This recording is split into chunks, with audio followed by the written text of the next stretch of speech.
misericórdia de Deus se não fosse pela cruz. Nunca conheceríamos a graça de Deus se não fosse pela cruz. Nunca conheceríamos a glória de Deus se não fosse pela cruz.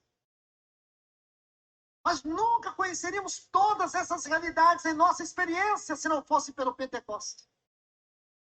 Por isso o Espírito Santo veio. Agora a igreja primitiva se torna uma outra igreja. Aqueles irmãos saíram daquele cenáculo de João 20, se lembra? João 20, 19, trancadas as portas onde estavam os judeus, os discípulos, comendo dos judeus. Entrou Jesus no meio deles e disse: paz seja convosco.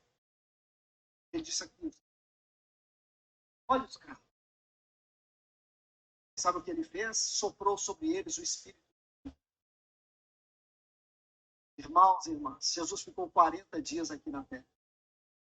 Essa foi a última parte da sua obra. Ele estava preparando eles para um tremendo acontecimento. Era um acontecimento do Pentecostes. Assim como os profetas, irmãos, acontecimento universal. Antes de Cristo, anunciando a vinda de Cristo, anunciando que ele viria, que ele nasceria, que ele morreria.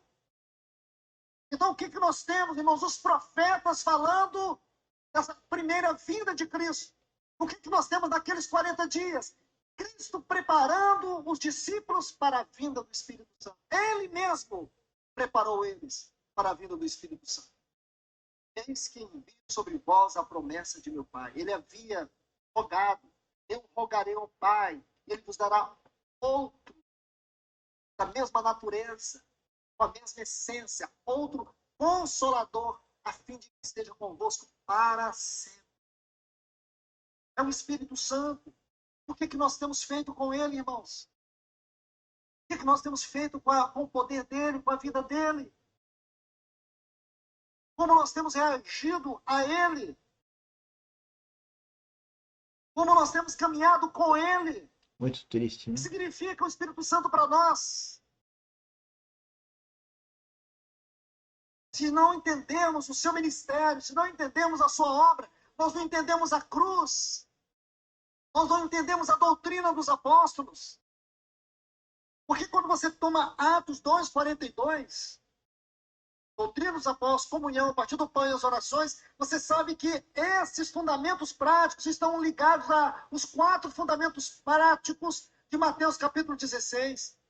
Cristo, a igreja, a cruz e o reino. Cristo, doutrina dos apóstolos. A igreja, comunhão. A cruz, o partir do pão. O reino, as orações.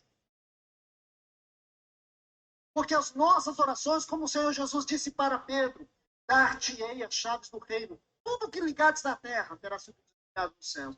Tudo terá sido ligado no céu. E tudo que desligares na terra terá sido desligado no céu. Ele volta esse assunto em Mateus 18. Vamos se ligar? Ele vai dizer isso desde o versículo 18. Vai dizer: tudo que for ligado na terra terá sido ligado nos céus. O que for desligado na terra terá sido desligado nos céus. Se dois dentre vós concordarem acerca de qualquer coisa, que seja a vontade do Pai, assim será feito. Olha, senhores, que barbaridade de bom. Em meu nome, ali eu É tremendo isso, senhores. Essa é a doutrina da oração. Não é oração meu carro, não é oração e o meu prazer, é oração reino. É o bem Pai comum. nosso que estás no céu, santificado seja o teu nome. Venha a nós o teu reino. Venha a nós o reino. Oração, em Ele primeiro reina. lugar, ela tem que estar intimamente ligada com o reino. Não é com o que eu quero. Você pode perceber. É o relacionamento. Periféricas, pode. Está errado, não. Mas você saberá, mais cedo ou mais tarde, que as suas orações, em primeiro lugar, está ligada ao reino. Buscar em primeiro lugar o reino de Deus e todas as coisas serão acrescentadas. Primeiro é o reino, primeiro é o relacionamento com Deus. Então, se nós buscamos todas as coisas, colocando o reino em segundo lugar, não teremos o acréscimo de nada. Pelo contrário, teremos o fracasso de tudo. Então, isso que é triste. Irmãs, muita gente está fazendo isso. É importante que o Espírito Santo tome o seu lugar de volta nesta igreja do século XXI. Como nós estamos precisando, coloco aqui com muito cuidado, de um novo Pentecostes. Estava lendo um trecho escrito pelo irmão Campbell Morgan, E ele disse algo muito interessante. E um dos pavores que nós temos da cruz, da obra do Espírito Santo, é porque se nós tivermos que nos relacionar com a cruz e nos submeter à obra do Espírito Santo, nós temos que ter certeza que o nosso mundo será destronado. Nossa Exatamente. rotina será mudada.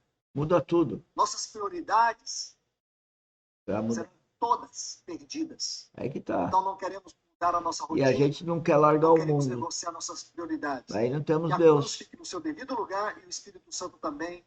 E aí eu vivo a minha vida. Irmãos, compromisso com Deus significa uma mudança de prioridade. Significa uma entrega absoluta. Nós temos que parar de ficar mentindo em nossas orações. Toma minha vida. Toma.